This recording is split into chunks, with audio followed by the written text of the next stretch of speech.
so it's like this, Mhm. this one narrative, we see Bitcoin pumping, we see the adoption, we see the innovation, we see people like, choosing an alternative system.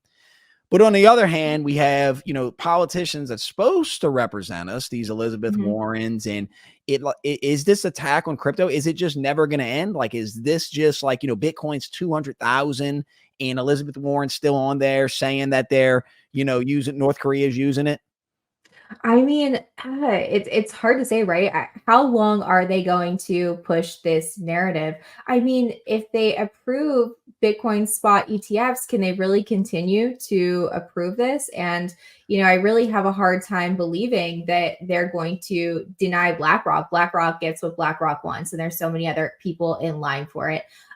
So the powers that be, I think they're just trying to flood people right Mm-hmm. now, just so they can continue to buy lower and everything like that. Mm-hmm. That's the only way that they can keep people enslaved in a system, right? Mm-hmm. How much is this lady worth? She's worth millions and millions of dollars, right? And she only makes what, a couple 100,000 a year. Mm-hmm. And tell me how she is worth that much. Like I would love to know what was in her portfolio.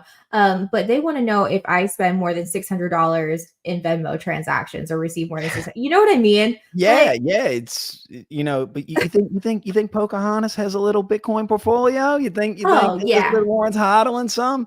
Oh, Maybe so. I mean, we know Nancy Pelosi's a pretty good trader. I'm sure mhm. I'm sure Nancy's got a little bit, but Jenna, I want to ask you about, I don't know, I'm sure you've been trading for a while, you've been crypto for a while.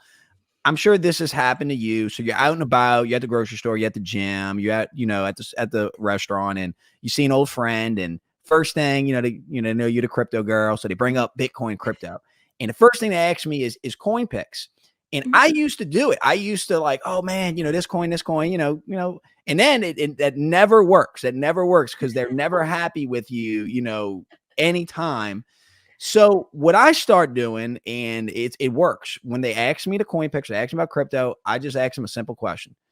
Do you know what the Bitcoin halving is? And they just give you a blank Mm. stare. And it's like, okay, before you even put a penny into this, go research the Bitcoin Yeah. white paper and the Bitcoin halving. And it gives me a lot of weird looks, but it's worked so far. But do Mhm. you have this problem, Jenna? And what do you do? Well, first of all, I love your response. I think that that's a really intelligent response, because when you do look at Bitcoin, the more you learn about it, the more you like Bitcoin, right? And the scarcity aspect of it. So I think that that is great. I have been telling everyone to buy XRP for the past 3 years. So how do you think that they are reacting right now? Like, is this ever gonna do anything? Like, Mhm. you know what I mean? And then God love my mom. She is so funny. When everything starts pumping, she's like, should I buy more? And I'm like, no, you should buy it when nobody wanted it. Like when I've been telling you, like at the Mhm. bottom, stop buying the tops. But Mhm. I agree with that. I think it's important, but I do tell people you need to diversify, you have to learn, but first you have to get your feet wet